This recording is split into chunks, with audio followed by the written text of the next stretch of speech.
Pick Computer Science video number 10, where we look at operating system types.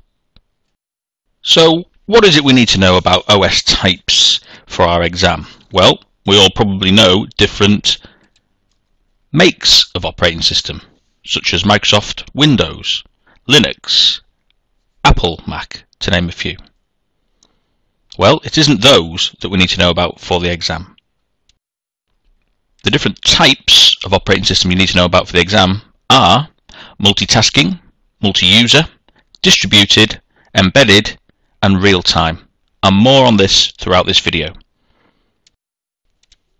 Now, we may consider the computers that we use on a daily basis, whether it be the computer you use at home, your smartphone, or a computer you might use in college. We might consider these being multitasking operating systems.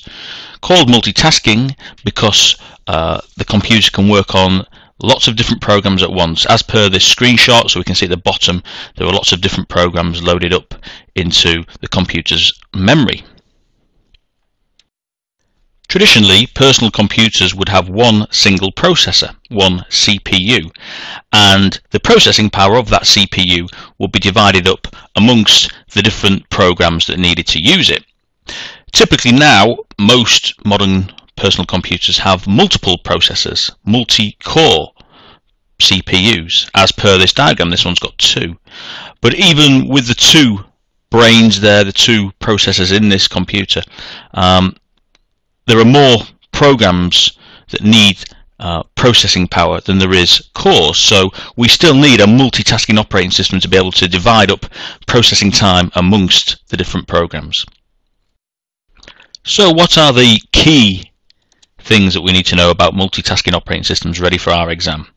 Well, they allow more than one task or piece of software to be run simultaneously, or what appears to be simultaneously. There's a use of a separate window for each task. Each task is given an amount of processor time before moving on to the next. For example, playing music whilst typing an essay. So on to a multi-user OS. In a multi-user OS, there will be one central CPU, and attached to that central CPU will be a number of monitors, if you like, or we might call them terminals. So these aren't separate computers, they're just windows or monitors connected to one large computer. And what happens is that computer will give time slice A to the user at terminal A, then time slice the next time slice to terminal B and the user at terminal B, and then maybe go back to give some processing time to the user at terminal A, and so on and so forth. So multiple users, 3 users in this case, all accessing the same computer. This diagram might depict the situation slightly more easily. There we have a mainframe computer, like a very powerful supercomputer, with terminals. So these aren't personal computers, they're just monitors with a user each, all connected up to the same operating system on the same computer, therefore a multi-user operating system. They're seen less these days. There's what they may, I guess, have looked like in years gone by. And key things to know about a multi-user operating system for your exam. These allow more than one person to share a computer's resources simultaneously. One computer has many terminals, allowing more than one user at a time. Each terminal is given a time slice, around 1/1000th of a second, each in turn. These use flags, priorities, and privileges, and data is separated by user rights.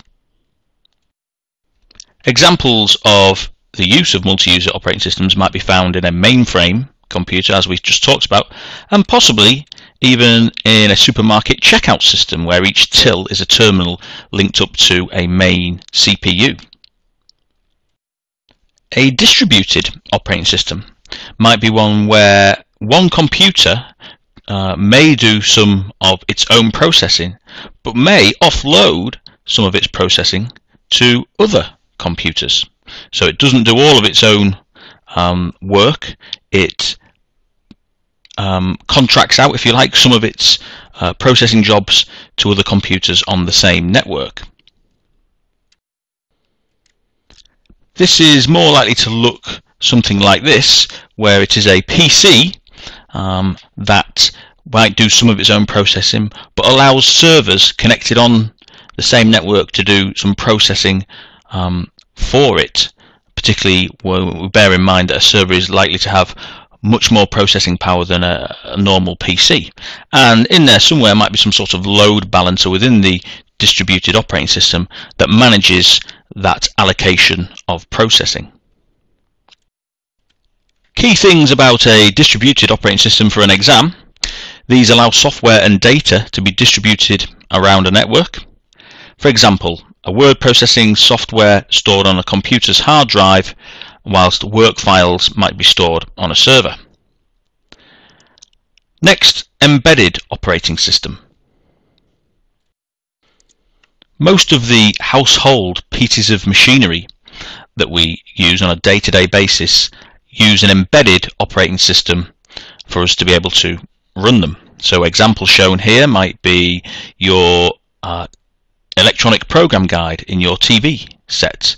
We'll find embedded operating systems inside washing machines, air conditioning units, microwaves, cars, and on the high street in things like ATMs.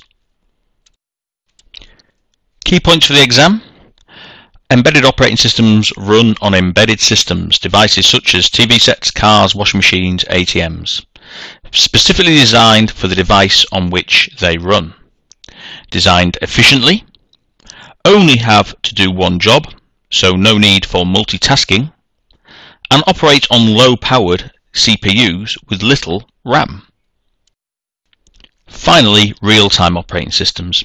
These are operating systems where users require an instant response from the operating system. Key things: these give a response within a guaranteed time frame. They're suited to safety-critical systems. For example, an aircraft flight operating system needs to instantly react to input to adjust a flight path, for example. Other types of operating system may have delays in response. General notes about types of operating system include the fact that most operating systems fall into more than one of the 5 categories that we've looked at. For example, lots of real-time operating systems are embedded. For example, a client PC on a network may have a multitasking operating system, but is utilizing a distributed operating system on the network so it can offload some of its processing.